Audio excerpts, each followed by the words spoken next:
Ram est le nouveau souffle. 28 mars 2010. Je suis Ram. Recevez ma joie. Recevez ma paix. Recevez mes bénédictions. Comme à mon habitude, lors de ma venue au sein de votre densité, je m'exprimerai à travers les mots, à travers le silence et à travers la vibration. Mon intervention se déroulera en 2 temps. Le premier, qui est lié directement au processus vibratoire de la conscience en cours, à l'heure actuelle, au sein de l'humanité, où je dévoilerai un certain nombre de mécanismes vous permettant de traduire et de vivre le feu du cœur au sein de l'ensemble de vos structures éthériques, permettant à ce feu du cœur de devenir feu de l'été et de s'incarner, afin d'éveiller et d'allumer en vous le 3e foyer, le sacrum. En tant que maître de l'air au sein de l'assemblée des Melchizedek, j'œuvre, en effet, au sein de tout ce qui touche, de près ou de loin, à l'été de la conscience humaine comme de la planète sur laquelle vous êtes. Ensuite, j'essayerai de répondre, là aussi par les mots, par le silence et par la vibration, aux interrogations que j'aurais pu faire naître en vous, par rapport à ce que je vais vous donner et aussi par rapport, d'une manière plus générale, à l'air et au feu. La respiration, celle que vous connaissez tous, que nous avons tous connue, celle qui permet tout simplement de vivre, s'effectue, au sein de vos structures, par des organes spécialisés mais aussi, et bien sûr, au niveau cellulaire comme au niveau chimique. Aujourd'hui où vous arrivez au feu de l'été, la respiration de l'homme se modifie. Cette respiration se modifie afin d'y inclure une nouvelle potentialité qui est de faire respirer le cœur. Certes, répondrez-vous, le cœur bat et transporte le sang. Le cœur vibre, quand on parle du cœur spirituel. Et je rajouterai que le cœur respire. Comment est-ce que le cœur respire ? C'est même l'étape préalable et indispensable permettant au feu du cœur de se limiter, pour permettre au feu du sacrum de s'éveiller. La respiration est bien connue dans nombre de techniques existant à la surface de cette planète, depuis certaines formes de yoga, en passant par les gymnastiques orientales ou encore, comme des techniques plus modernes appelées sophrologie ou bien d'autres, existant de manière encore plus récente. Les anciens ont, de tout temps, compris que la respiration était reliée à la conscience. Certaines techniques modernes permettent, en créant une hyperventilation, de vivre d'ailleurs des modifications de l'état de conscience. Aujourd'hui, les modifications d'état de conscience ne sont pas destinées à vous faire revivre une naissance ou un traumatisme mais, bien plus, à permettre, comme je l'ai dit, l'éveil du feu du sacrum, dans un premier temps. Et dans un second temps, la réunification de ce qui a été appelé le triple foyer. Couronne radiante de la tête, couronne radiante du cœur et triangle sacré.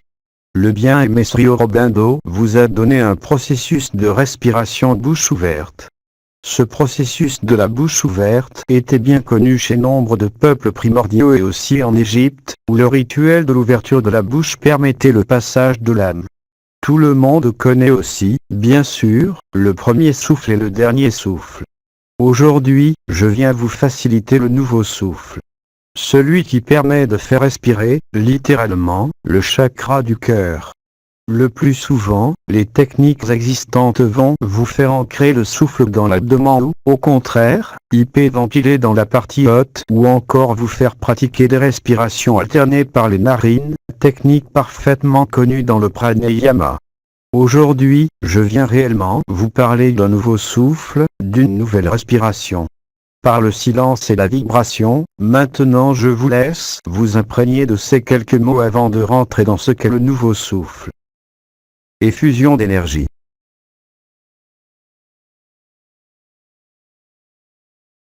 Chers frères et chères sœurs en humanité, continuons. Vous n'avez pas été sans remarquer qu'au sein de vos espaces d'alignement, votre respiration se fait plus légère, plus superficielle et que, pour certains d'entre vous, elle donne même la sensation de s'arrêter. Au-delà de cette étape, il existe une étape où vous allez diriger la respiration par votre propre conscience, en ouvrant la bouche, ainsi que l'avait dit Sri Aurobindo, et en portant votre conscience sur le cœur, en même temps que sur le rythme respiratoire s'écoulant par votre bouche. vous allez, par votre propre conscience, alchimiser cette respiration bouche ouverte avec la conscience se portant sur le chakra du cœur et très vite, et vous pouvez le réaliser maintenant, vous constaterez que le battement du cœur cède la place à la respiration du cœur. Réalisons cela dans le silence et par la vibration, avant d'aller plus loin. Simplement être conscient de la respiration et de la pulsation du cœur et du chakra du cœur. Effusion d'énergie.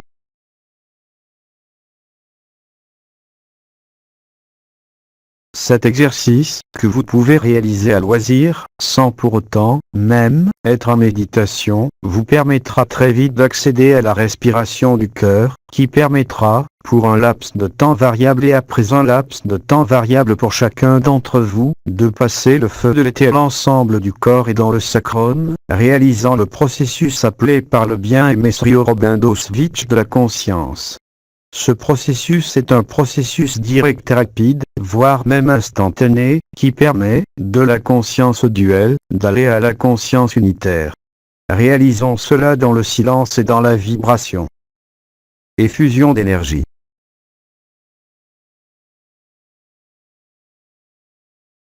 En réalisant cela, au-delà même du switch de la conscience et peut-être de l'activation du feu de l'été au sein même de votre corps dans sa totalité, certains d'entre vous en perçoivent les résonances au niveau du sacrum. Quelles que soient les perceptions durant cette pratique, restez centré sur la respiration du cœur, bouche ouverte encore, dans le silence et dans la vibration. Encore une fois, nous recommençons ensemble. Effusion d'énergie.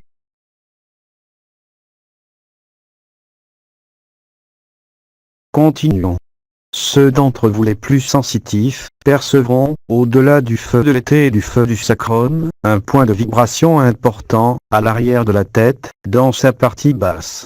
Ce point, certains d'entre vous l'ont peut-être lu ou ressenti, a été appelé le point oméga, appelé aussi dans les traditions populaires, quel qu'elle soit l'œil du guerrier, celui qui permet de voir derrière soi et donc de retourner la conscience de l'extérieur à l'intérieur, de l'avant à l'arrière.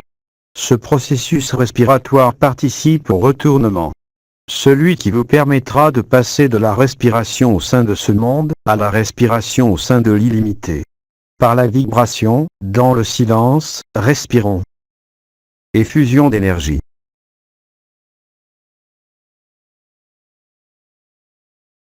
Chers frères et sœurs au sein de cette humanité, passons maintenant à la deuxième partie de ma présence parmi vous. S'il est dit questions par rapport à ce processus, je vous écoute. Question. Est-il normal que, maintenant, la respiration s'accélère et qu'on est très chaud? Bienvenue dans le feu de l'été. Question. Pendant ce processus de respiration, peut-il y avoir un mouvement de la tête et certaines zones du cerveau qui sont activées? Chers frères et chères sœurs, cela est tout à fait logique. Le processus, au demeurant fort simple à mettre en œuvre, déclenchera inévitablement des perceptions nouvelles au sein de ce corps, qu'est votre temple intérieur. Les vibrations nouvelles s'activeront et s'allumeront.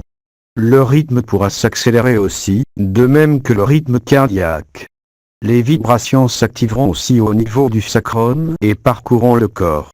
La conscience, par la mobilisation du souffle de cette façon, peut littéralement guider le feu de l'été en vous, comme si, et cela est réel, vous jouiez d'une harpe, et que cette harpe est votre propre corps.